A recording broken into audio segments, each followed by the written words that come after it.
Hello guys, and welcome back to my channel. We're gonna finally do another movie review. So the other day I actually had some spare time and I turned on the Netflix, and what do I see? The new 365 days or 365 days, this day is out. And guess what? It's even worse than the first one. Anyways, I watched it from the beginning to the end, and actually the first part, it was repulsive, but the second part was just an offense for intelligence. Anyways, I went to see, and the first 365 days actually got a really bad rating, so it's like 3.3. But look, the second one, this day, actually got 2.5. I usually, when I'm about to watch movies, not because I'm judgmental or anything, it's just because I don't have much time. If anything is under 4, I generally tend to not watch it. Only if someone told me like, oh, you have to really watch this or whatever, like.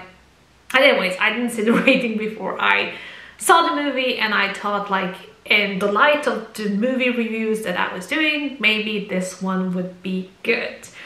Oh god, mistaken I was. The movie runs for hideous 1 hour and 51 minutes. Before I even start talking about this movie, I'm gonna give you spoiler alert. So if you haven't watched the movie, stop here. Go and watch it and then come back to me, because I'm gonna give you spoilers straight away. So Laura and Massimo were having their love affair. He kidnapped her in the past movie and gave her a year basically to fall in love with him, and or not, and then if she doesn't, she's free to leave. But he had everything in his mind to make her stay, so he showered her with gifts, yada yada yada yada, and basically she agreed to marry him. And basically then what happened is the first movie ends with her having a car crash in the tunnel, and we all think she's dead, and I also actually thought that she's dead, but basically after that I realized there's gonna be a sequel, so she can't be dead, and she is not dead. So the first half an hour or more, it's like soft porn.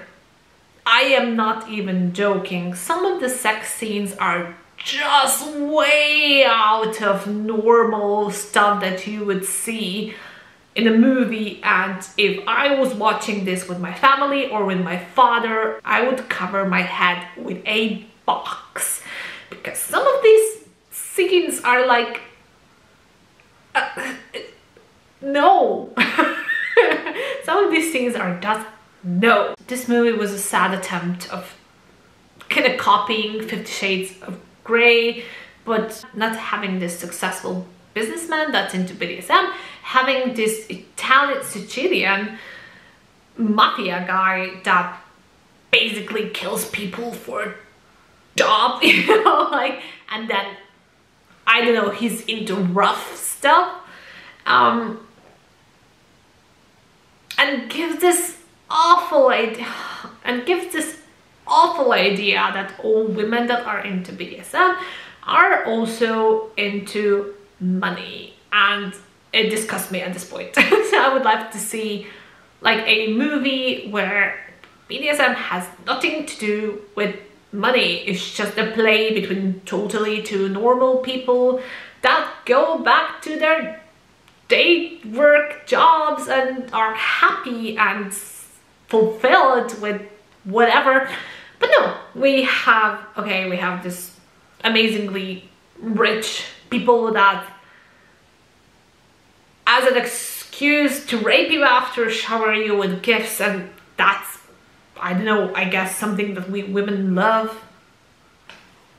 I don't know, women, if you're watching this, can you tell me, do you love this? And some of the scenes are so cheesy, and basically the idea where she's like, I don't know, girls, like, do you really have this idea where like a happy life is where a guy is constantly taking you on every surface in the house, or sometimes you just like to watch Netflix in your pajamas like me.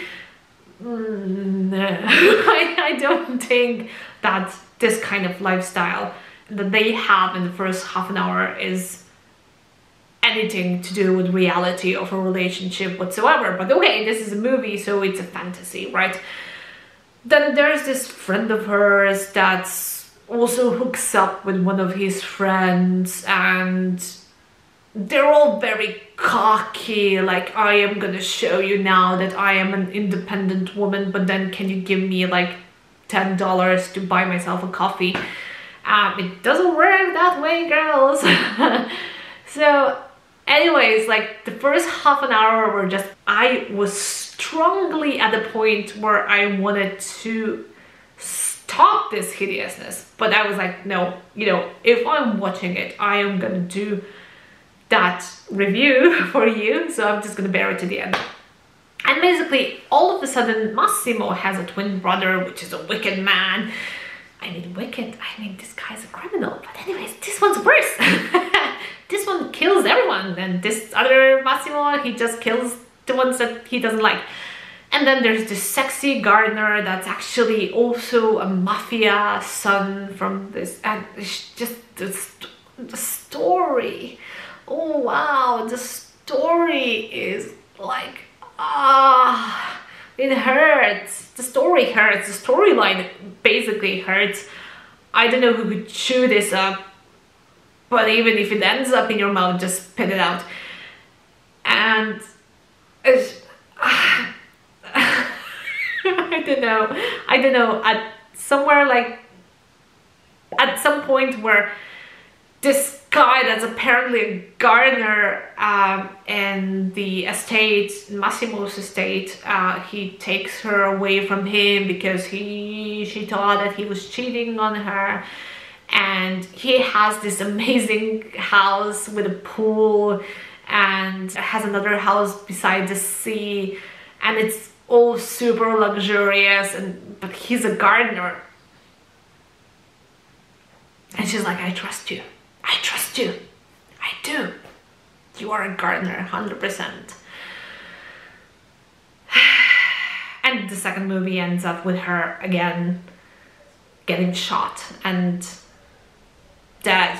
I know basically what these kind of movies really, the way they work, why they work and why they're popular is because women still have this grandiose idea of a prince on the white horse that is gonna save them, but nobody likes a good guy. Prince on the white horse is also rough as well, a dangerous guy that it's only gentle or rough when you need it with you.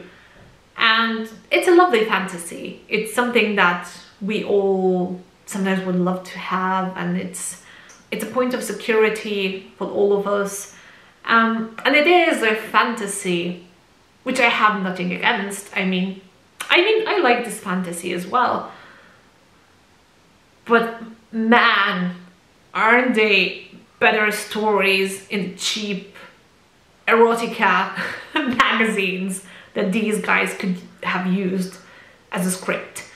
I am betting you that there is like at least 100 stories in 10 magazines that they could have used and get a better storyline. That this naive storyline that feels like, I don't know who would wrote.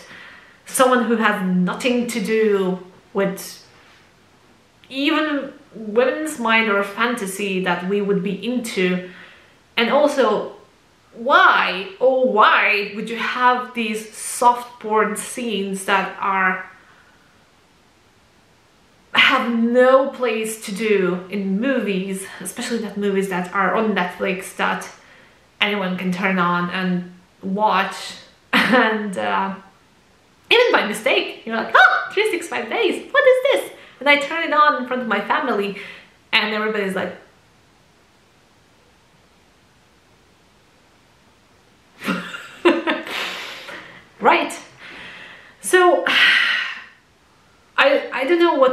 rate this even, and I'd give it 2 as well out of 10.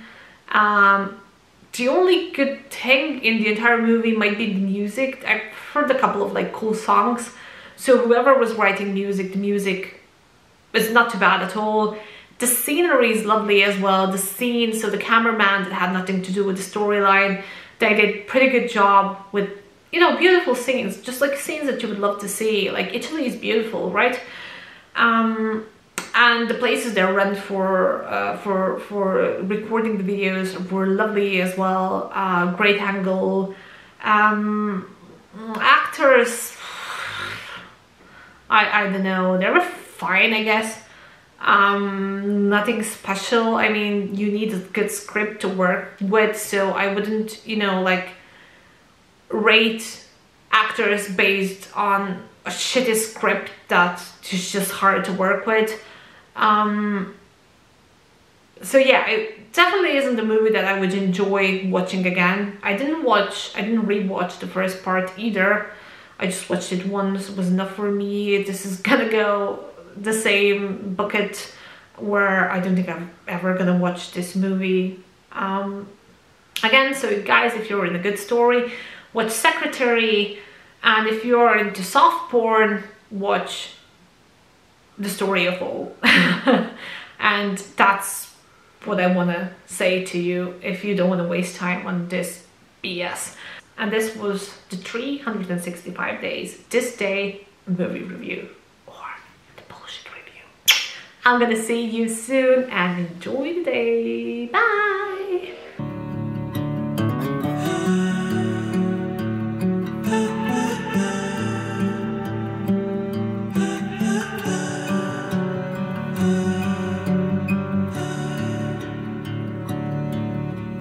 Broken from the start, I am nothing more than roses at the side of a busy